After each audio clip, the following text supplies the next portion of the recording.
네, 반갑습니다. 어제 오후에 내려와서 우리 목사님과 사모님 또 장로님들의 환대를 받으면서 제가 얼마 동안 선교 보고를 다니지를 못했습니다. 그런데 이렇게 또 갑자기 불러주셔서 귀한 사랑을 받으면서 우리 생각해 보니까 아버지가 같더라고요. 그래서 아버지가 같으니까 이렇게 환대를 해주시는구나 생각하면서 예, 어제 처음 뵀는데 아주 오랫동안 이렇게 교제하고 사귄 사람 같이 귀한 사랑을 느낄 수 있게 해주셔서 감사합니다. 또 어제 잠깐 교회에 들어왔었는데 이 밝고 환한 이 교회 모습을 보면서 정말 하나님을 사랑하는 그런 분들이 많이 계시는구나 하는 것을 느낄 수가 있었습니다. 오늘 시간이 많지 않습니다. 제가 여교회에 거의 30년 되고, 그런데 이것을 15분, 20분에 이걸 압축해서 얘기한다는 것은 무엇을 얘기해야 될지 전혀 기억이 나질 않습니다. 그래서 오늘 말씀은 목사님한테 들으시고 이도피아 얘기를 좀 잠깐 나누기를 원합니다. 저는 잘 기억을 못하는데 얼마 전에 인천에 있는 여동생을 만났는데, 제가 고등학교 다니면서 제 골방이 하나 있었는데 그 골방에다가 아프리카 어린이들 못 먹어서 갈비뼈가 앙상한 그런 사진을 붙여놓고 거기서 지냈다 하는 것을 여동생을 통해서 들었습니다. 생각해 보니까 그런 것 같기도 한데, 그때부터 세계에 그렇게 많은 나라가 있는데 제가 신학교 학생도 아니고 고등학교 다니면서 아프리카 사진을 쭉 이렇게 붙여놓고 그곳에 마음을 쏟고 있었다, 그런 얘기를 들으면서 나는 이미 갈 곳이, 할 일이 정해져 있었구나, 그런 생각을 좀 해보았습니다. 한국에서 신학교를 나와가지고 한 10년 정도 목회를 했습니다. 선교사님들 문제가 목회 사역, 목회 경험이 없이 이 사역지로 오기 때문에 시행착오가 너무나 많습니다. 시행착오는 선교사의 본분을 제대로 감당하지 못하고 좌충우돌, 실수가 많은 것입니다. 그러나 저는 다행히 한국에서 교회를 여러 군데 개척도 해보고 목회를 하다가 갔기 때문에 다른 사람들은 그렇게 이해할 수 없는 그런 일들을 행하면서 하나님이 함께 하시고 도와주시고 가는 곳마다 이렇게 교회를 세우게 해주시는 귀한 경험을 했고, 많은 선교사님들이 보고 굉장히 부러워합니다. 그러나 제가 한 것은 아무것도 없고, 어려서부터 준비케 하시고 또 가는 곳마다 그 많은 역사가 이루어져서 제가 첫 번째 안식년을 나오는데, 한국으로 안식년을 나오는데 선교 본부에서 인사 담당하시는 분이 저를 부르더니, 미스터 박, 제 이름이, 야, 한국 가면은 너와 같은 선교사 좀 불러와라. 얼마나 고마운지 모릅니다. 4년을 있다 안식년을 나오는데 너와 같은 선교사 좀 불러와라. 그게 쉽지 않거든요. 쉽지 않은데 그런 말을 들으면서 결국 한국에 오긴 했는데 그렇게 쉽게 사람을 만나는 게 간단한 일은 아닌 것 같습니다. 그런데 선교지로 향하면서 여러 가지 에피소드가 많습니다. 아시겠지만은 선교사로 어느 나라에 갈 때에 그냥 막 들어가서 막 복음 전하는 게 그런 게 아닙니다. 그 나라의 정부에서, 그 나라 법무부에서, 이민국에서 다 서류 심사를 해가지고 이 사람이 우리나라에 와서 무슨 일을 할 것인가 심사를 한 다음에 워크퍼미션, 노동 허가를 줍니다. 그러면 이제 비자가 나오는 거예요. 우리가 관광 갈 때도 막 가는 게 아니잖아요. 그런데 우리 선교부에 박사들이 많았어요. 일반 박사, 신학 박사, 의사, 간호사, 우물을 파는 엔지니어, 여러 가지 공부를 많이 한 유럽 선교사들이 거기 꽉 이미 포진하고 있는데, 저는 이도표 정부에 내놓을 마땅한 서류가 없는 거예요. 높은 학위가 있는 것도 아니고 기술이 있는 것도 아니고. 근데 하나님은 참 놀랍습니다. 놀라워요. 거기 이미 와 있는 영국, 미국 선교사가 제 이력서를 볼 때에 한심할 수밖에 없는 그런 이력서인데, 그래서 그 선교 본부에서 에티오피아 정부를 찾아갔습니다. 인민국을 찾아가서, 야, 선교사가, 한국 선교사가 들어와야 되는데 도대체 이거를 어떻게 워크퍼미션을, 노동허가를 신청해야 될지 모르겠다. 뭐 아이디어가 없냐라고 물어보니까 한 가지 아이디어를 알려주더래요. 굉장히 놀라운 일입니다. 한 가지 비밀이 있는데, 교회 개척 노동허가를 받으면은 그거는 매월 정부에 보고하는 것도 없고 연말 결산도 없고 그냥 교회 일만 하면 된다. 그런 법이 그 나라에 있는지 아무도 몰랐대요. 교회 개척, 처치 프렌팅이라는 그런 비자가 있는 줄 아무도 몰랐어요. 그래서 제가 다른 변변한 학위가 없기 때문에 결국은 제가 제1호로 교회 개척 비자를 받고, 저는 다른 일을 하면 안 됩니다. 그 나라 정부에서 허락해 준 게 뭐라고요? 교회 개척만 해라. 그래가지고 거기서도 수도 없는 교회를 세우게 되었습니다. 한국에 있을 때 세 군데 개척교회를 한 경험이 있어요. 한국에 군산에서 개척교회를 했고, 강원도 동해에 와서 동해시에서 했고, 경기도 화성 거기서도 개척을 했었는데, 그 짧은 경험을 가지고서 정말 하나님은 많은 일을 감당케 하셨습니다. 나중에 다른 선교사님들이 얼마나 부러워하는 줄 모릅니다. 이 교회 개척이라는 건 저에게 준 하나님의 그 영광이라고 생각합니다. 우리 성경에, 구약 성경, 신약 성경에 보면은 구수 사람이라는 그런 단어가 나옵니다. 이 구수가 뭔가? 거의가 아닙니다. 구수, 거의가 아니고, 지금 우리가 말하는 에티오피아 사람을 이야기합니다. 성경에 40번 이렇게 나온다고 되어 있고, 우리 6.25 전쟁 때 그 나라 정부에서 그 당시에 그 실라세 황제가 한 3,000명, 4,000명, 나중에 1차, 2차, 3차 보내서 한 3,000명, 4,000명의 군인을 보내줘가지고 그 양구, 화천 지역, 산이 많은 지역에서 에티오피아 군인들이 전쟁을 하면서 121명이 전사한 기록을 우리가 가지고 있습니다. 그래서 그때부터 그 사람들은 우리도 그들을 형제의 나라라, 피를 같이 흘렸기 때문에, 그래서 굉장히 한국 사람 하면은 굉장히 호감을 가지고, 우리 한국 사람은 사람 사귀기가 어렵잖아요. 사귀고 나면 쉬운데 서로 뭐 이렇게 좀 어색해하고 좀 서로 다가가기가 우리는 어색한 것이 우리 한국의 문화라고 하면은, 에티오피아는 가면은 30분만 있으면 수십 명 친구를 사귈 수가 있어요.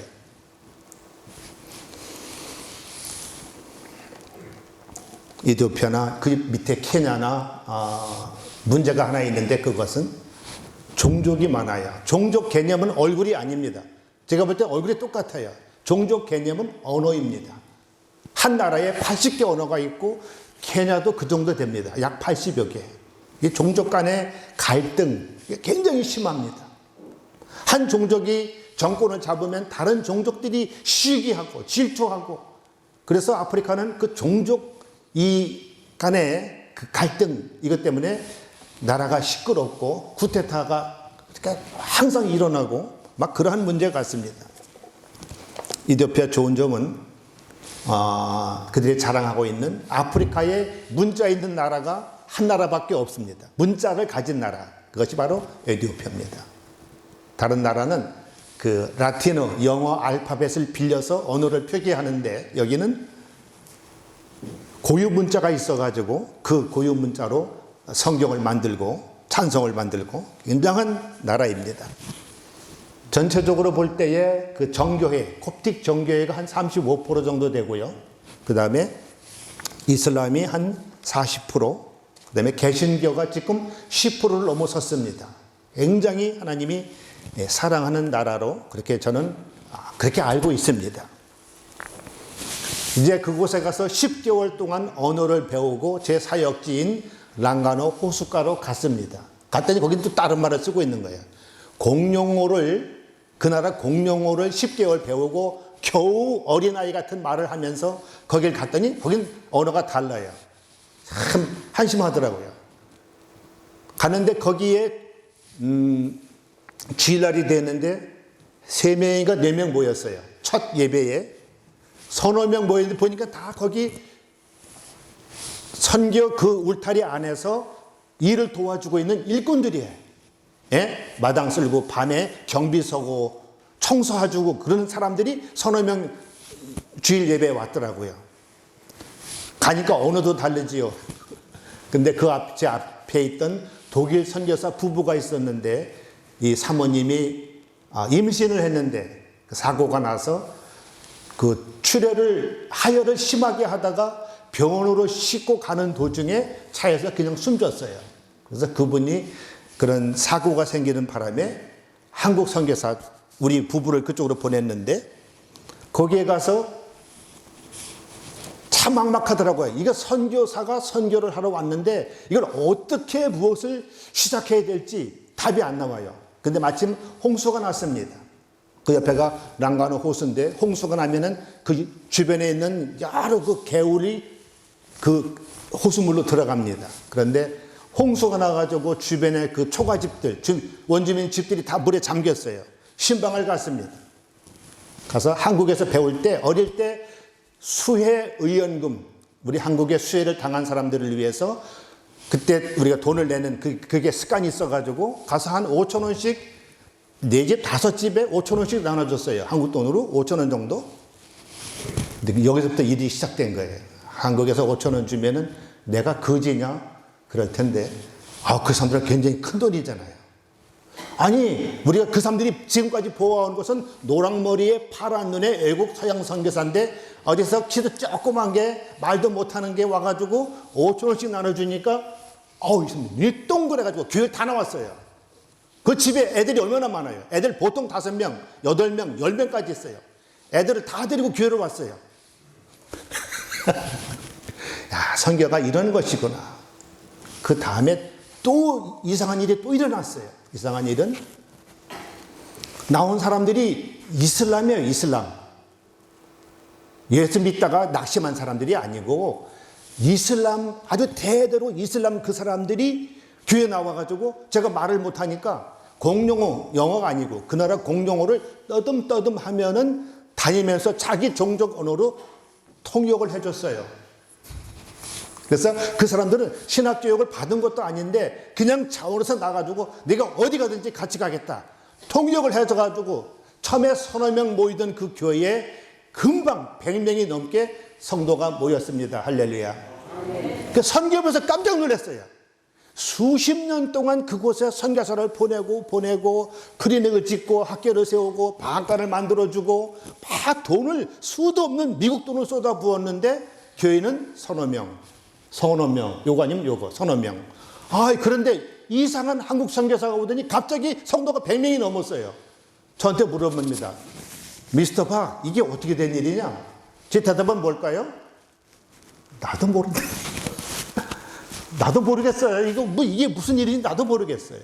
그래가지고 그때 선교가 시작되었고 그때 세운 것이 초창기에 그때 세운 것이 그 랑가노에서 돌레교회까지 한 6km 이렇게 됩니다. 가서 거기다 천막을 쳐놓고 막 북을 치면서 복음 증거해서 교회가 생겼습니다. 돌레교회. 그래서 제가 랑가노에 한 6년 있다가 다시 케냐 국경 쪽으로 내려갔어요. 갈 때 마음을 말씀드릴게요. 제가 남자지만은 그 성도를, 교회를 사랑했던 바울의 그 마음을 기억합니다.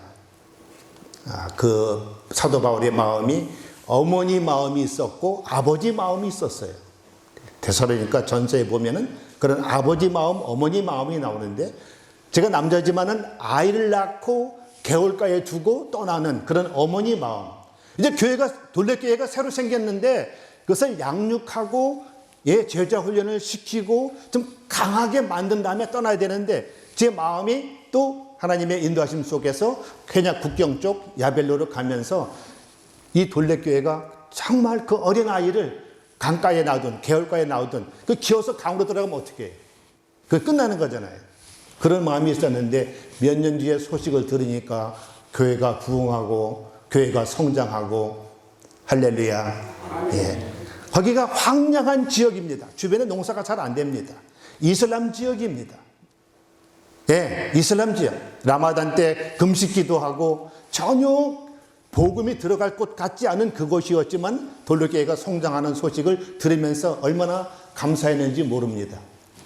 그런데 제가 한 번은 더 남쪽, 다 남쪽 가서 사역을 하고 수도로 올라가는 길에 너무 피곤해서 거기는 운전 5시간 그냥 운전하는 건 보통입니다. 나라가 커서 휴게소가 없어요. 5시간, 7시간, 8시간도 그냥 운전합니다. 너무 피곤해서 돌레교회 좀 들어가서 잠깐 차 세워놓고 눈 붙이고 좀 계속 운전하고 가야 되겠다 하고 들어갔는데 나무 밑에 사람들이 이렇게 교인들이 모여 있는 거예요.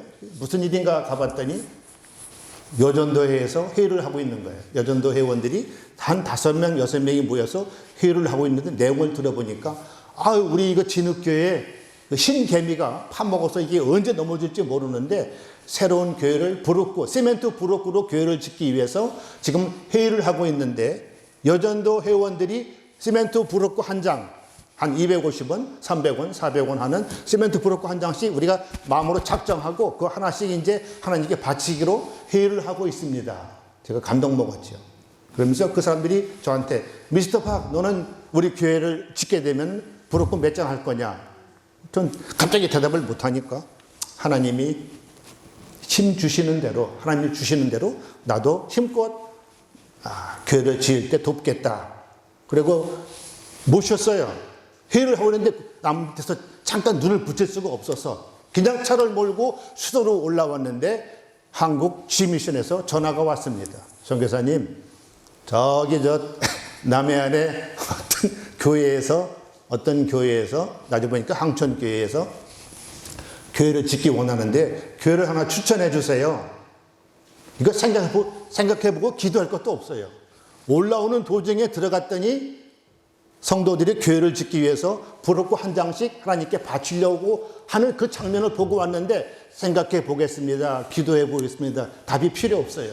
그래서 지금 다 결정된 교회가 있습니다. 해서 이렇게 왔고 오늘 금방 보신 그 영상의 교회를 하나님께 봉헌하게 되었습니다.